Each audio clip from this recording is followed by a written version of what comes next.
Night had already settled over the quiet town when Eli Carter stepped out of his small apartment. He only wanted some fresh air before sleep.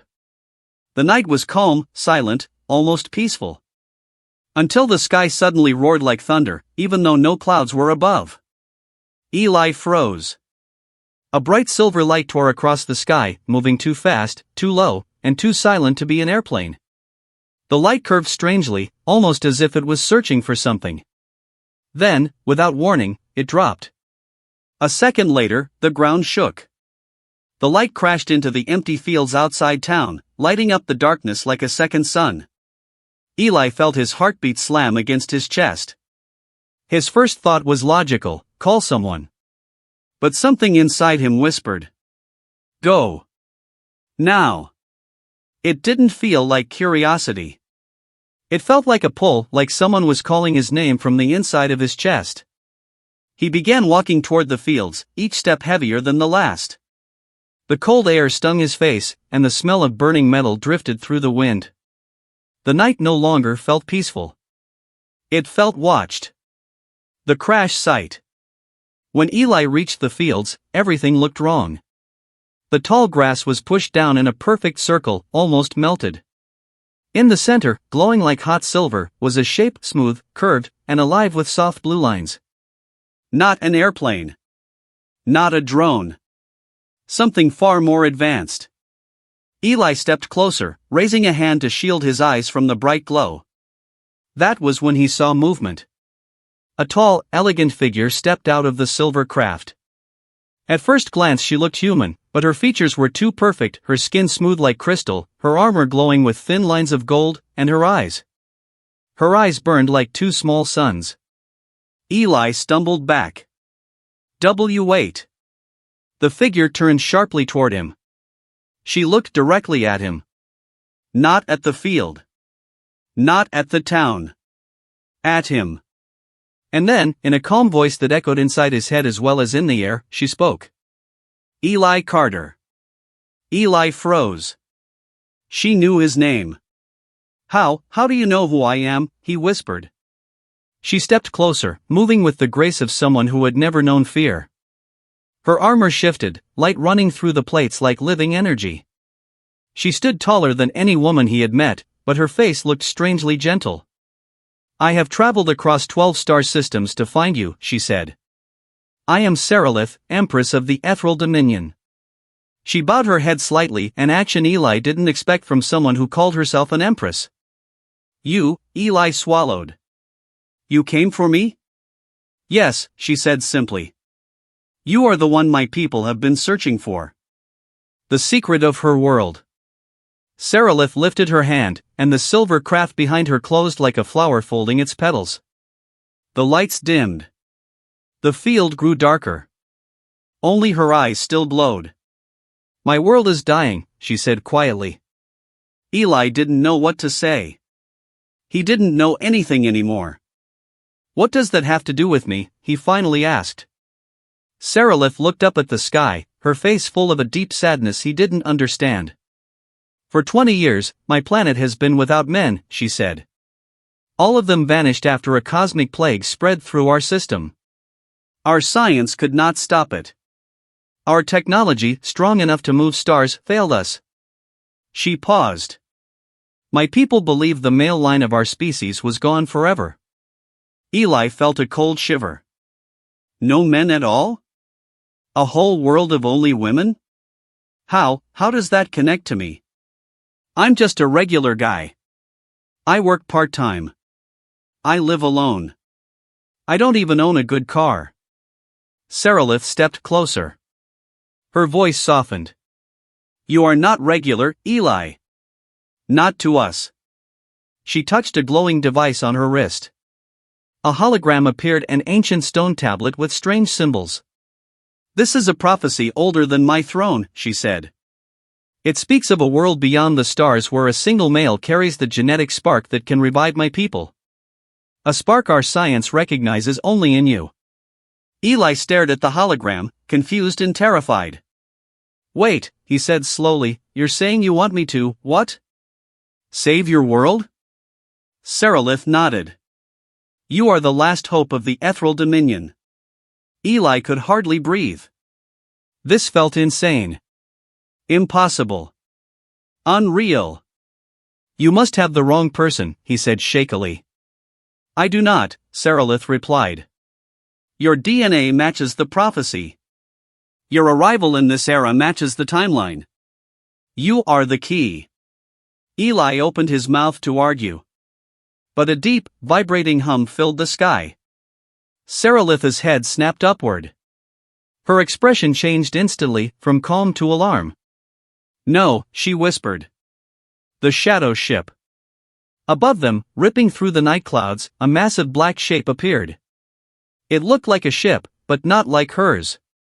It was dark, jagged, and twisted, as if built from shadows and metal mixed together. Eli's knees weakened. What is that thing? He asked. Sarilith's eyes blazed gold.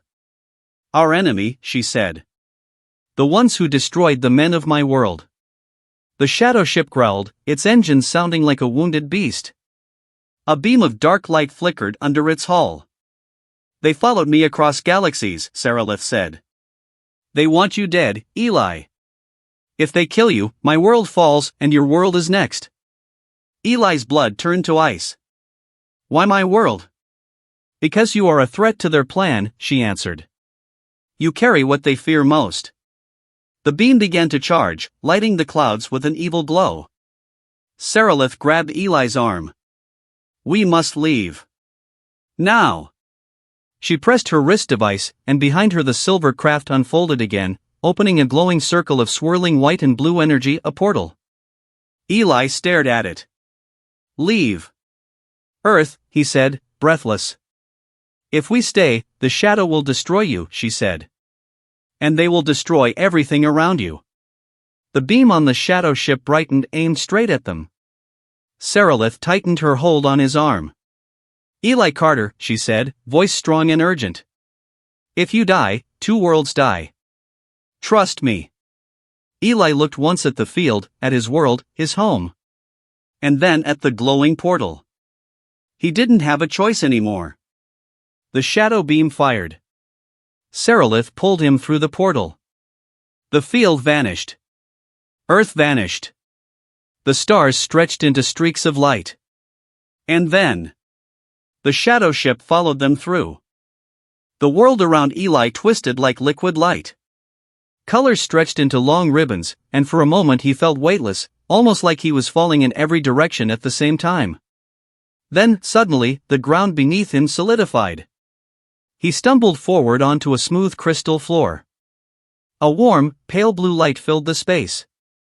The air smelled clean, almost sweet. There were no walls, just floating shapes that looked like stars moving slowly around him. Eli blinked in confusion. Where are we? Sarilith stepped beside him. Her armor dimmed to a gentle glow, reacting to the quiet energy of the place. This is the transit chamber of my palace, she said softly. We have arrived on Ithra. A deep, calm voice echoed through the chamber. Welcome, Empress Sarilith. Eli turned. A group of tall women stood at the far end of the chamber. They wore long, flowing robes and silver bands on their arms. Their faces were sharp and proud. Their eyes glowed faintly, much like Sarilith's, but colder. They did not look happy. One woman stepped forward. She was older, her hair silver, real silver, shining like metal. Empress, she said, bowing slightly, the council has waited. We feared you had fallen. Sarilith raised her chin. I return with purpose. The councilwoman's eyes slid to Eli. And what is that? Eli felt like an insect under a magnifying glass.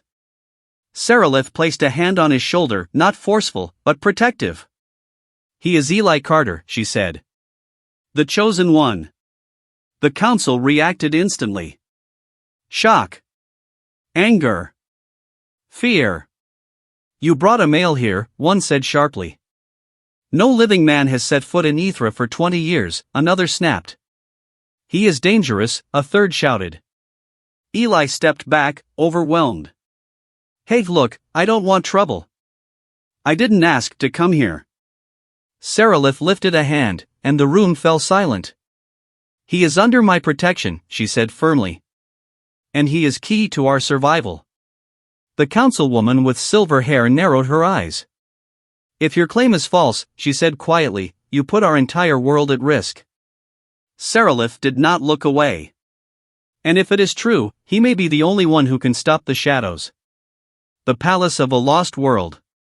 They left the chamber and walked through long crystal halls that shined with colors Eli had never seen on Earth. Outside the windows floated giant islands of metal and stone, whole sections of the city drifting in the air like slow-moving ships. Eli stared in awe. "This place," he whispered. "It's beautiful." Seralith gave a small, sad smile. "Yes. And all of it is in danger." As they walked, Eli noticed something strange. Everywhere he looked, he saw only women. Soldiers. Workers. Technicians. All of them moved with purpose, but all of them carried a quiet heaviness, like a wound that never healed. Seralith saw him noticing. "My people were once many," she said. "Families. Fathers. Brothers. Sons." She paused. "The plague took everything from us." Eli swallowed hard. He couldn't imagine a world with no men. No balance. No future. "How did the plague work?" he asked softly. Seralith's voice turned cold. "It was not natural." She stopped in front of a large glass window showing the horizon. "It was created by the Shadow Empire." The name made Eli's stomach twist. "They released it on our colonies first," she continued. "Only men were affected. Within weeks, all were gone." Eli felt a chill run down his spine. "So the shadows killed every man on your planet?" he asked. "Yes," she said. "And they plan to do the same across the galaxy." Eli looked down. The responsibility she talked about, the prophecy, suddenly felt heavier. "Why me?" he whispered. "Why not someone else? Why am I important?" Seralith turned toward him. "Because your DNA carries something unique," she said. "Something the shadows cannot corrupt, cannot track, and cannot destroy." She stepped closer. "We found traces of it in ancient ruins.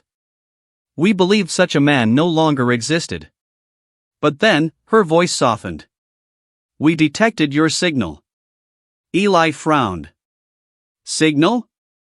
"You were born with it," she explained. "A rare genetic energy. A spark that can block the shadow plague." Eli had never felt special. He had never been chosen for anything big. Now he was being told he might save a whole species. He didn't feel ready.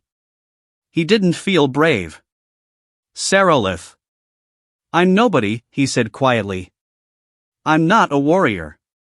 "No," she said softly, "you are human. And humans have a strange habit of becoming more than they believe." Whispers in the dark. They reached a wide training hall where soldiers practiced with glowing staffs. Seralith brought Eli inside. "You must learn to defend yourself," she said. "The shadows will not stop hunting you." Eli nodded nervously. A young guard handed him a light staff. It hummed softly, warm to the touch. "Hold it steady," Seralith said. "Breathe. The staff responds to focus." Eli tried, but the staff flickered and nearly slipped from his hands. The guard laughed. "He has the grip of a child." Seralith shot her a sharp look. "Respect him." But as Eli tried again, he felt something cold brush against the back of his mind. A whisper. Not a voice. A feeling. "She uses you." Eli jerked, turning around. The hall was empty behind him. "Did you hear that?" he asked. Seralith frowned. "Hear what?" Eli swallowed hard. "It felt like," someone whispered. Her eyes narrowed. "Describe it." Before he could answer, the lights flickered.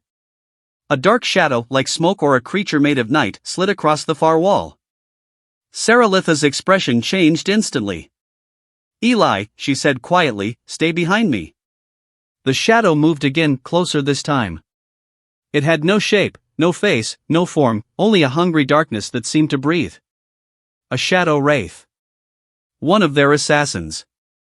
The creature spoke without sound, its message crawling inside Eli's skull. She lies, she needs you only for power. Eli stumbled back, heart pounding. What does it want? Sarilith drew a glowing spear from her palm armor. It wants to break your trust, she said. Wraiths cannot touch you physically. They attack your mind. The wraith lunged. Sarilith moved like lightning, slicing through it with her spear. The creature dissolved into black smoke. The guards rushed inside, weapons drawn. Are you injured? Sarilith asked Eli. He shook his head, but his hands trembled. That thing, it said you were using me. Sarilith held his gaze. Eli, she said firmly, shadows speak only lies. But a small seed of doubt had already planted itself inside him. The attack begins. Hours later, alarms thundered through the palace. Blue lights flashed on the walls. A soldier ran in. Empress. A large shadow force is approaching the capital.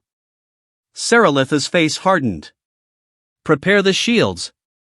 But the soldier looked terrified. They broke through the first barrier, Empress, in seconds. Eli's stomach dropped. Sarilith grabbed his arm. Stay with me. You must survive. The palace shook like something enormous had struck it. A deep roar echoed through the city. The shadows had arrived. Eli barely had time to react before an explosion ripped through the side of the hall. Darkness poured inside like a wave. A massive shadow beast lunged toward him. Sarilith jumped in front of him, her armor blazing gold. The impact slammed both of them into the ground. Eli crawled to her, shaking. Sarilith! Are you okay? Her eyes were half closed, her voice weak. Eli, run! No, he said, gripping her shoulders. I'm not leaving you. The palace lights flickered. The ceiling cracked. The shadows flooded the room. Sarilith slipped unconscious in his arms. Eli looked at her glowing, brave, and now completely vulnerable. The Empress of a dying world, and the only person who believed in him. Eli clenched his fists, fear turning into something else, resolve. I'm going to get you out, he whispered. And as the shadows closed in, he stood up alone, but ready. Smoke rolled through the shattered hall as the shadow creatures closed in. Their bodies twisted like living darkness, their eyes glowing with a cold, hungry light. Eli stood in the center of it all, breathing hard, Sarilith's unconscious body lying in his arms. He was not a soldier. Not a hero. Not a chosen warrior from some prophecy. He was just a man from Earth. But he knew one thing. He was not going to let her die. Eli lifted Sarilith gently and dragged her behind a broken pillar. Her glowing armor flickered, then dimmed. Come on, he whispered. Wake up. I need you. But she didn't move. The shadow creatures crawled closer, their bodies whispering like cold wind. One raised a claw made of smoke and metal, ready to strike. Eli grabbed the nearest weapon, Sarilith's fallen spear. It hummed weakly in his hands. I don't care if I'm not a warrior, he said, voice shaking. You're not taking her. The creature lunged. Eli swung. The spear connected, releasing a sudden burst of golden light. The shadow monster shrieked and disintegrated. The others stopped, watching him with new interest as if he was prey that suddenly grew teeth. Eli tightened his grip. Come on, he whispered. I'll fight all of you. But the shadows did not move again. Because something larger, heavier, and darker pushed through the smoke. The Shadow King. A massive figure stepped into the broken hall. Twice as tall as Sarilith. Armor made of shadow metal. Eyes burning with cold purple fire. The Shadow King. The creature's voice filled the room like thunder. Human. Eli backed up instinctively. Even breathing near the creature felt wrong, like the air had turned poisonous. "You are the last light," the Shadow King growled. "Give yourself to me, and I will let the Empress die quickly." Eli felt fury burn inside him. "No," he said. "I'm not giving you anything." The Shadow King tilted its head. "You think the Empress chose you? You are a tool. A key. Nothing more." Eli gritted his teeth. "You're lying." The Shadow King took a slow step forward, shaking the floor. "She hid the truth from you. She saw you in her visions. A boy from a distant world. But she did not see a savior." The creature leaned closer, its voice colder. "She saw a weapon." Eli's breath caught. A small seed of doubt planted earlier by the wraith stirred in his mind. Was he only here because of his DNA? Because he was useful? Because she needed him? For a moment he looked at Saralith's still form. Her face peaceful. Her breathing shallow. He remembered how she protected him. How she defended him against her counsel. How she held him when the portal opened. How she threw herself in front of the explosion to save his life. A weapon would not be protected like that. Eli stood straighter. "No," he said quietly. "She didn't use me. She believed in me." The Shadow King snarled. "Then die with her." The creature raised a massive claw. And the ceiling exploded. The star core awakens. A shockwave of golden energy ripped through the hall. The Shadow King stumbled back, roaring as beams of light shot from the cracks in the floor. The palace itself was waking up. A hum filled the air, pulsing like a heartbeat. Eli looked down, the spear in his hand had started glowing strongly again. It warmed his skin, then spread warmth through his whole body. Saralith's voice echoed faintly in his memory. "Your DNA connects with our energy systems. You can activate what we cannot." Eli's eyes widened. He wasn't a warrior. But he was something else. A living key. The floor beneath him opened, revealing a glowing chamber below, a massive sphere of bright, swirling energy. The ethereal star core. Eli felt its call instantly. It vibrated in his bones, pulling him, begging him to connect. He looked back at Saralith, still unconscious, her armor fading. "I'm coming back," he whispered to her. "I promise." Then he jumped down into the core chamber. Eli's choice. The star core's light surrounded him like warm fire. It didn't burn. It felt alive, like it recognized him. The Shadow King crashed through the floor above, roaring in fury. "You cannot control the core," it shouted. "It will tear you apart." But Eli didn't listen. He placed Saralith's spear into the core. The entire chamber ignited. Light exploded outward in a massive wave, golden, pure, bright. The Shadow King screamed as the energy hit it, its body cracking like broken glass. Above, across the entire capital city, beams of golden light shot into the sky. They spread like fireworks, then curved downward, sweeping across buildings, streets, towers, everywhere. The shadows burned away like dust in sunlight. Eli felt his strength fading. The core kept pulling his energy, taking everything he had. His knees buckled. He whispered, voice trembling. "For Saralith, for your world. I'll finish this." The light grew so bright he couldn't see. Then. Silence. The Empress awakens. Saralith gasped and sat upright. Her armor glowed bright again, restored with fresh power. She looked around wildly. Eli? The hall was empty. The shadows were gone. The sky was clear. She sensed energy below and rushed into the core chamber. There, she found him, Eli, lying on the floor, exhausted, barely conscious, but smiling faintly. She knelt beside him, lifting his head gently. "Eli, why did you do that?" she whispered, voice shaking. He looked at her through half-open eyes. "Because, you believed in me," he said softly. "And I believe in you." Her golden eyes filled with emotion. She pressed her forehead to his. "You were never a weapon," she whispered.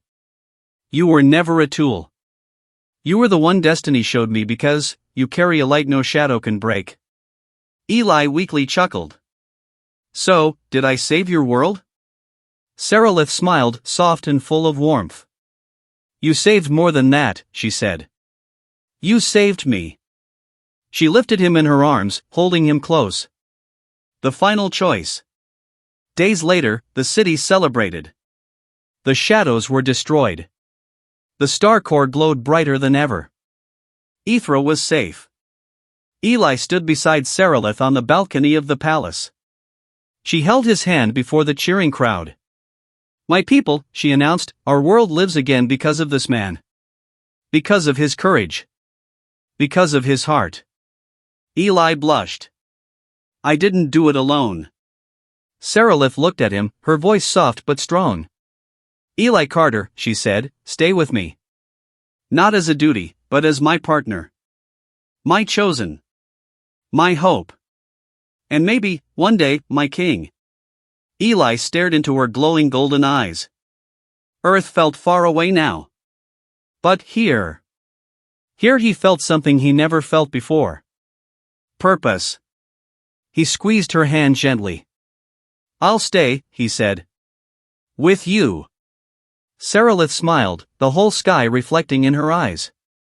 And for the first time in 20 years, Ithra had a future again.